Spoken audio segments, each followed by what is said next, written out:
வணக்கம், நான் தான் உங்க கல்லீரல். உங்க உடம்புல இருக்கும் மிக முக்கியமான வேலைக்காரன்னா. நீங்க சாப்பிடுற எல்லா உணவையும் சரியாக ஜீரணிக்க உதவுறது நான் தான்.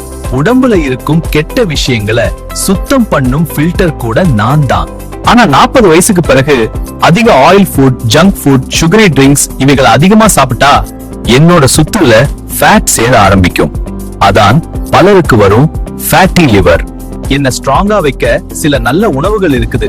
இவைகள் என்ன சுத்தமா வேலை செய்ய உதவும். ப்ராக்கலி, கேபேஜ் மாதிரி வெஜிடபிள்ஸ், பூண்டு, எலுமிச்சை, கீரை வகைகள். அதோடு தினமும் கொஞ்சம் வாக்கிங், தண்ணி நல்லா குடிங்க, அதிக ஜங்க் ஃபுட் அவாய்ட் பண்ணுங்க. நீங்க என்ன கவனிச்சுக்கிட்டா நான் உங்க உடம்ப நச்சு இல்லாம பாதுகாக்கிறேன். உங்க கல்லீரல் பேசுது, கேட்க மறந்துடாதீங்க. நம்ம சேனலை சப்ஸ்கிரைப் பண்ணி பெல் ஐகானை கிளிக் பண்ணுங்க.